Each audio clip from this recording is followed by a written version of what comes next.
ధనస్సు రాశి యందు మూలా నక్షత్రము 4 పాదములు, పూర్వాషాఢ నక్షత్రము 4 పాదములు, ఉత్తరాషాఢ నక్షత్రము 1 పాదము ఉన్నవి. ఈ రాశి వారికి ఆదాయము 14, వ్యయము 11 గాను, రాజపూజ్యము 5, అవమానము 6 గాను ఉన్నవి. కొంత అర్ధాష్టమ శని ప్రభావం ఉంటుంది మానసికమైనటువంటి ఆందోళన వలన. కానీ వ్యవహారముల యందు విజయము తథ్యము.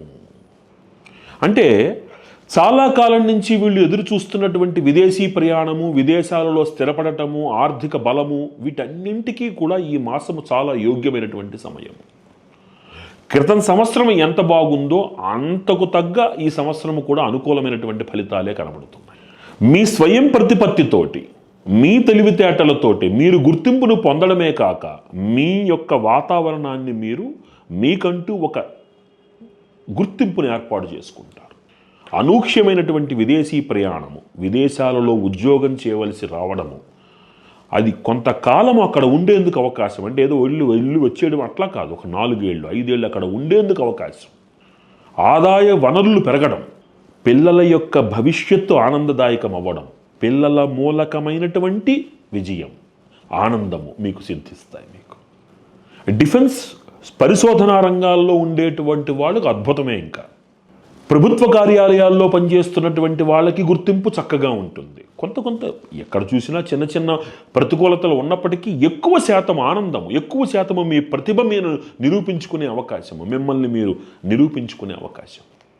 విద్యార్థులకి పోటీ పరీక్షలకి అనుకూలమైనటువంటి సమయం. నూతన విద్యా అవకాశాలు, ఉద్యోగ అవకాశాలు వీరికి వెంట వస్తాయి. వీళ్ళకి ఈ పరిశోధనా రంగంలో ఉండేటువంటి వాళ్ళు ఎంత పట్టుదలతోటి సాధిస్తారంటే, ఒక ప్రయత్నం ఫెయిల్ అయిందా ఇంకా విశ్రాంతి ఎరగకుండా వీళ్ళు సాధిస్తారు, అనుకున్నది సాధించగలుగుతారు. అటు ఆదాయ వనరులు పెరుగుతాయి, మీకు గుర్తింపు వస్తుంది, ఆరోగ్యం బాగుంటుంది, గృహ జీవితం బాగుంటుంది, పిల్లల మూలకమైనటువంటి ఆనందం చేకూరుతుంది. రాజకీయ నాయకులకి చక్కటి అండదండలు లభిస్తాయి. వీరి మాటకు సమాజంలో విలువ పెరుగుతుంది. వీరి సలహాలకు ఆ రాజకీయ పార్టీలలో వాళ్ళకి విలువ పెరుగుతుంది. కళాకారులకు అనుకూలంగా ఉంటుంది, అవకాశాలు చక్కగా వస్తాయి వాళ్ళకి. ఈ రాశిలో పుట్టినటువంటి స్త్రీలకి స్త్రీ మూలకమైనటువంటి విజయాలు, గృహ నిర్మాణ యోగ్యత, స్థిరాస్తి వ్యవహారముల యందు విజయము చాలా అనుకూలమైనటువంటి సమయం. మరొక అద్భుతమైనటువంటి విషయం ఏమిటి అంటే, ఈ రాశిలో పుట్టినటువంటి దంపతులు ఎవరైతే ఉన్నారో, చాలా కాలం నుంచి సంతానార్థులై ఎదురు చూస్తున్నటువంటి వాళ్ళకి సంతాన యోగము కనబడుతున్నది. వీళ్ళు మరింత ఆనందంగా ఉంటారు. ఈ రాశి వారు చేసుకోవలసినటువంటి ముఖ్యమైనటువంటి పరిహారాలు 3. విశేషంగా ప్రతి నెలలో ఒక ఆదివారం నాడు సుబ్రహ్మణ్యేశ్వర స్వామి వారికి అభిషేకం చేయించండి. ఆదివారం నాడు సుబ్రహ్మణ్యేశ్వర స్వామి వారికి అభిషేకం చేయించండి. నెలలో కనీసము 2 శనివారాలైనా సరే నవగ్రహాలకి 27 ప్రదక్షిణలు చేయండి. అన్ని రాశుల వాళ్ళకి చెప్పినట్టే ఈ రాశి వారికి కూడా పూర్వార్ధంలో ఒకసారి, ఉత్తరార్ధంలో ఒకసారి చక్కగా చండీ హోమము, రుద్రహోమ సమేతంగా మీ ఇంట్లో చేయించండి, లేదా ఏదైనా గుళ్ళో చేయించుకోండి. అంటే మీ మాటకి ఆ విలువ, ఆ గౌరవం, ఆ యోగం అద్భుతమైనటువంటి ఒక రాజయోగం.